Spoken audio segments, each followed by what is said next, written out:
The story begins with a scientist named Will, who is desperately searching for a cure for Alzheimer's disease because his own father is suffering from it. Apart from his father, Will has no one else in the world. That's why he is determined to create a medicine that can cure Alzheimer's at any cost. Alzheimer's is a disease that slowly weakens a person's memory.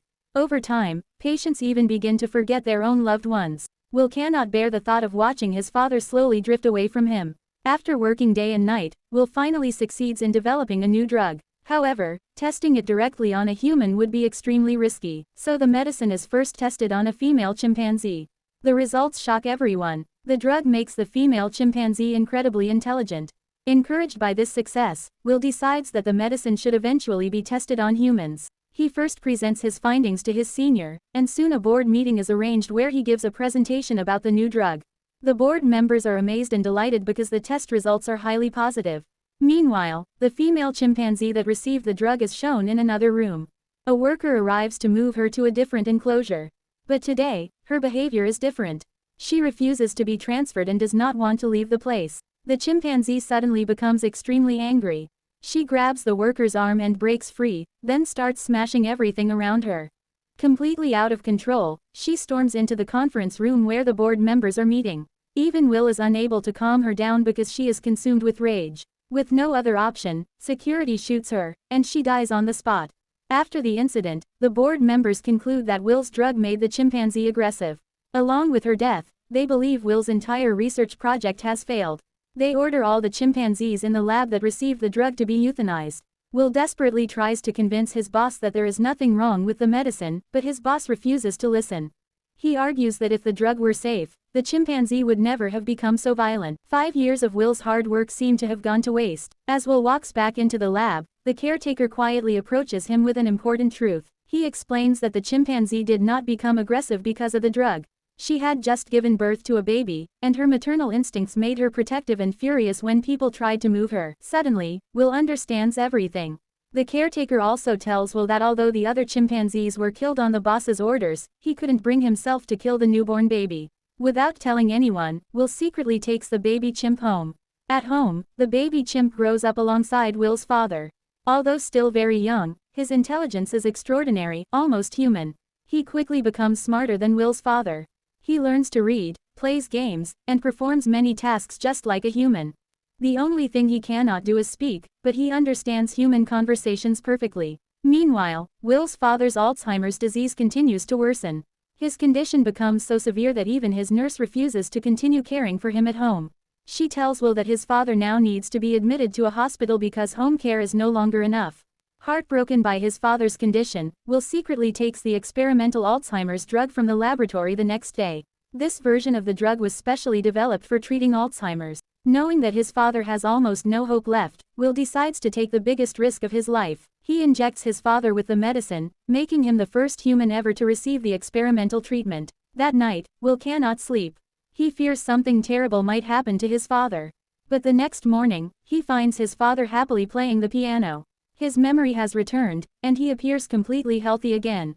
Overjoyed, Will realizes that his drug has successfully cured his father's Alzheimer's disease.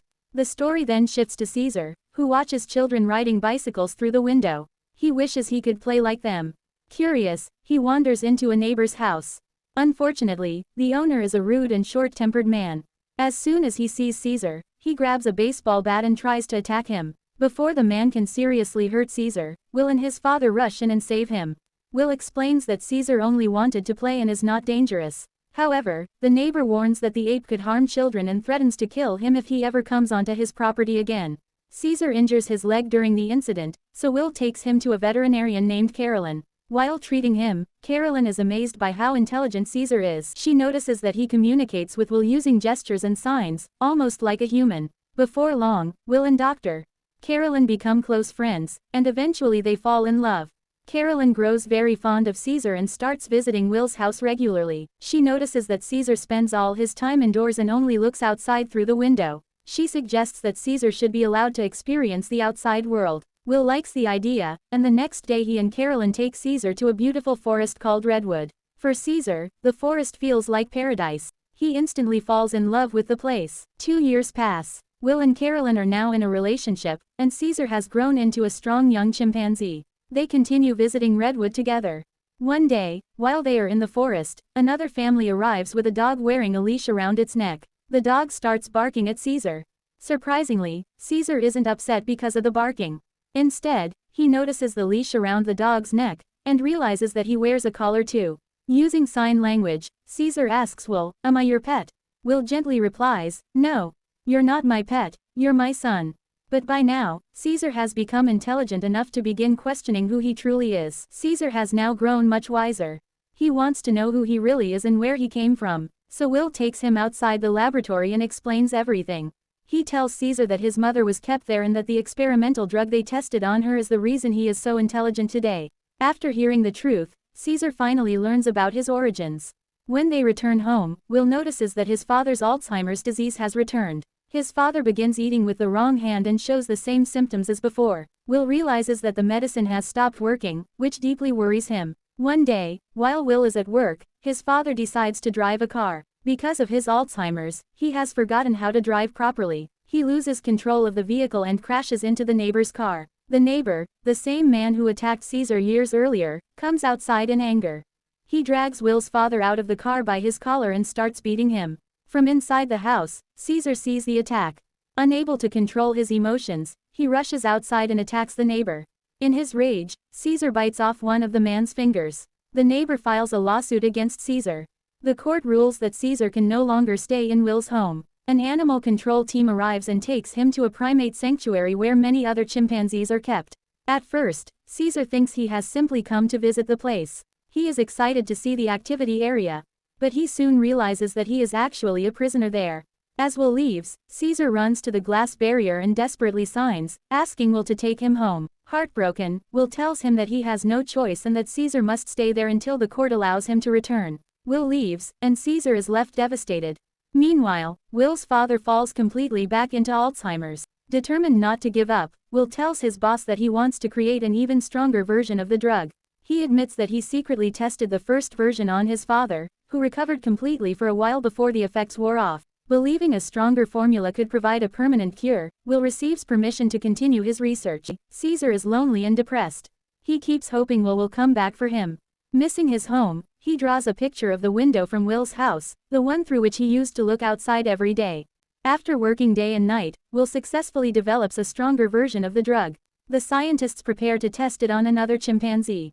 During the injection, a high-pressure hose comes loose, releasing some of the drug as a gas. A laboratory worker named Franklin isn't wearing a protective mask, so he accidentally inhales some of the gas. Although he doesn't seem affected immediately, the experiment continues, and the chimpanzee receives the full dose. The results are another success. The chimpanzee becomes extraordinarily intelligent.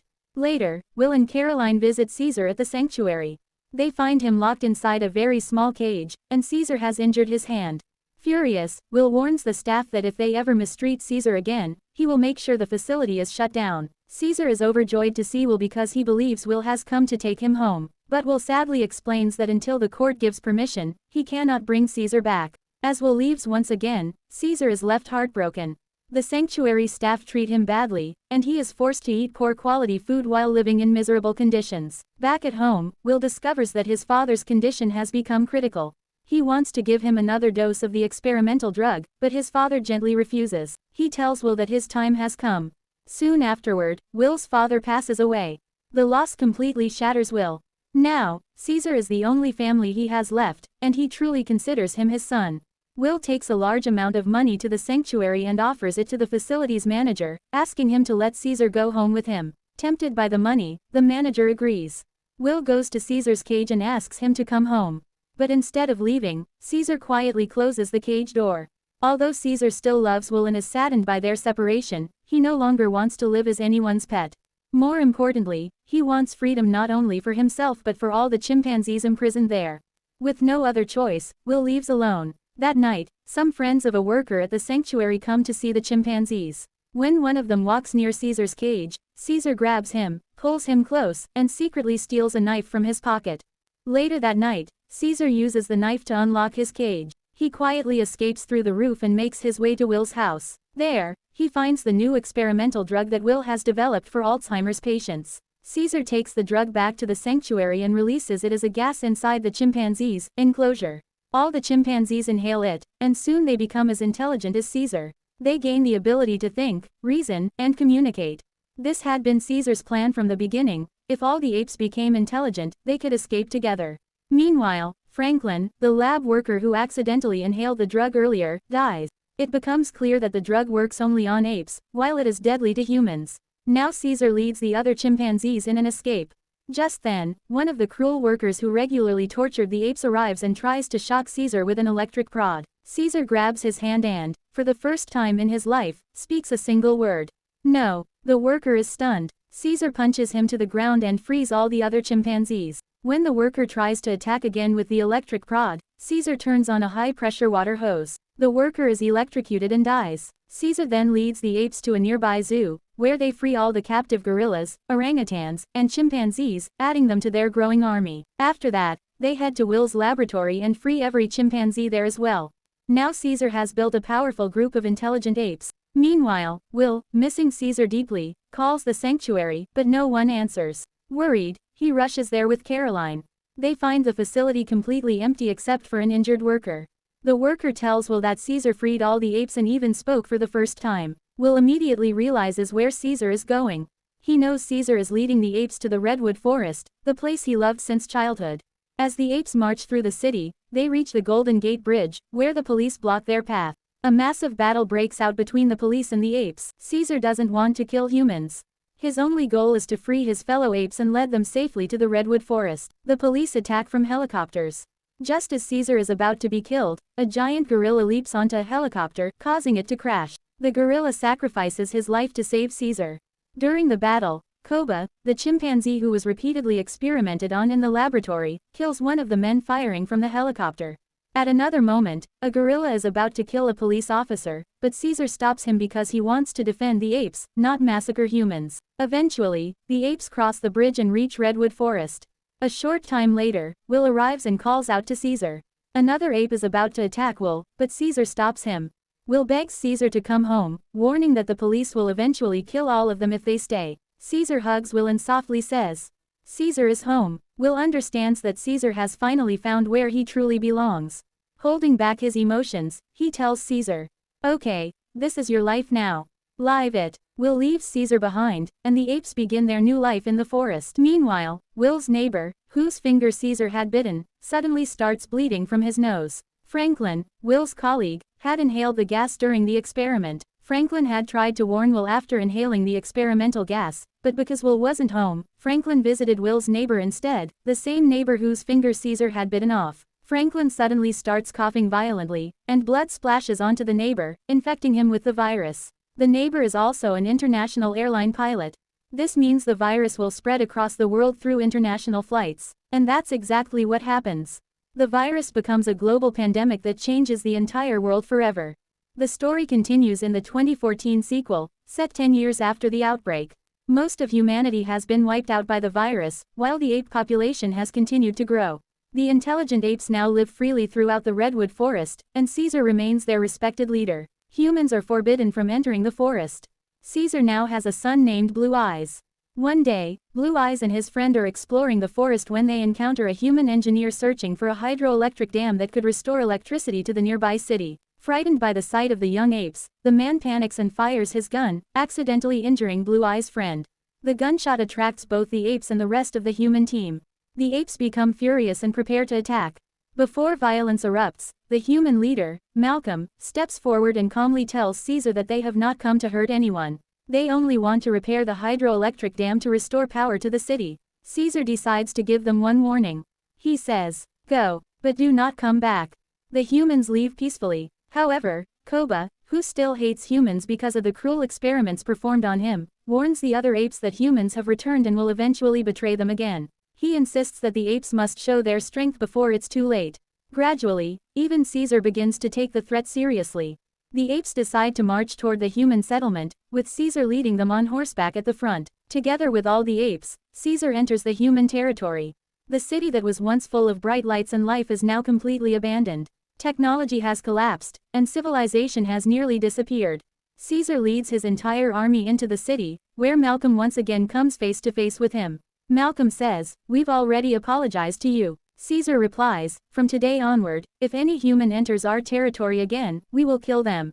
We do not want war, but if humans try to invade our land again, we will show no mercy." Koba is also present. He wants to wage war against the humans, but Caesar ignores him, gives the humans one final warning, and leaves with his army. Meanwhile, Malcolm is deeply worried because the place where his people are living has no electricity. Their only power plant is located inside the Apes' territory, and going there means risking their lives. However, they cannot survive without electricity. Malcolm tells his leader that they should try talking to Caesar one more time, hoping he will understand. Malcolm, his family, and a small group travel to the edge of the forest. After Malcolm explains their situation, Caesar understands because he once lived among humans. He knows how important electricity is for them. Caesar agrees, saying, "You may enter, but on one condition, you must hand over all your weapons." Malcolm accepts, and his team begins repairing the power plant. As they work, Malcolm's wife and son quickly become friends with the young apes. However, one of the apes discovers a hidden gun and takes it straight to Caesar. Furious, Caesar accuses the humans of betraying his trust and orders them to leave immediately. Later, Caesar learns that Malcolm's wife had secretly given medicine to his own sick wife, Cornelia, who had been ill for a long time. Thanks to the medicine, she recovers completely. Seeing this act of kindness, Caesar gives the humans one final chance. "You have one more day," he says. "Finish repairing the power plant and then leave." One of Malcolm's companions, a former police officer, never trusted the apes. He secretly brought several guns with him. As the humans pass the weapons among themselves, Koba sees everything from above. Already filled with hatred toward humans, Koba rushes to Caesar and warns him that the humans still have weapons and cannot be trusted. Caesar tells him to remain patient, but Koba grows furious, believing Caesar no longer cares about his fellow apes. Consumed by anger, Koba secretly shoots Caesar and leaves him for dead in the bushes. Then he gathers all the apes and lies to them, saying, "The humans burned our homes and murdered Caesar. They have declared war on us." Koba declares himself the new leader, and the apes believe him. They prepare for war. Back in the human settlement, electricity has finally been restored. Everyone celebrates happily, but Koba leads his army to the human armory, steals all the weapons, and launches a massive attack. Many humans are killed. Among the apes is a young chimp who was once shot by a human. Koba hands him a gun and orders him to kill humans. The young ape refuses because Caesar had taught him never to kill innocent humans without reason. Enraged, Koba kills the young ape and imprisons every ape who refuses to obey him. Meanwhile, Malcolm and his wife are traveling through the forest when they find the badly wounded Caesar. They take him home, treat his injuries, and care for him until he slowly recovers. After regaining consciousness, Caesar reveals that Koba, not the humans, shot him. Malcolm finally understands the truth. Since Caesar is still weak, Malcolm goes to find more medicine. On the way, he encounters Caesar's son, who points a gun at him. Malcolm quickly explains that Caesar is alive and that Koba was the one who betrayed him. Caesar's son follows Malcolm home and is overjoyed to see his father alive. Caesar's son explains how Koba declared himself leader, slaughtered innocent humans, and imprisoned many loyal apes. Together, they return to rescue the captured apes. Malcolm also helps them escape and leads everyone into a tower. Inside the tower, Malcolm meets the former police officer. The officer reveals that after electricity was restored, he contacted the military by radio. A huge army is already on its way to wipe out every ape. He also reveals that he has planted bombs throughout the tower. Once the apes climb up, he plans to detonate the explosives, even if it means sacrificing his own life. Holding the remote detonator, he prepares to trigger the explosion. Malcolm and the other humans flee. At the same time, Caesar arrives and confronts Koba. A brutal fight begins. When the other apes see Caesar alive, they realize Koba betrayed them. During the battle, the police officer detonates part of the tower, causing a massive explosion.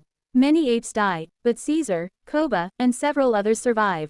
As more apes rally behind Caesar, Koba opens fire on them. Caesar attacks Koba from a great height, knocking him off the tower. Koba manages to grab onto a metal rod and desperately begs, "Please, save me." Caesar grabs Koba's hand but says that his betrayal cannot be forgiven. He lets go, and Koba falls to his death.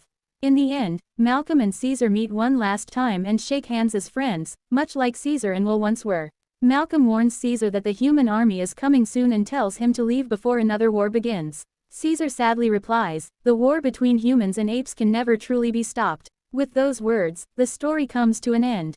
If you like my video, please subscribe.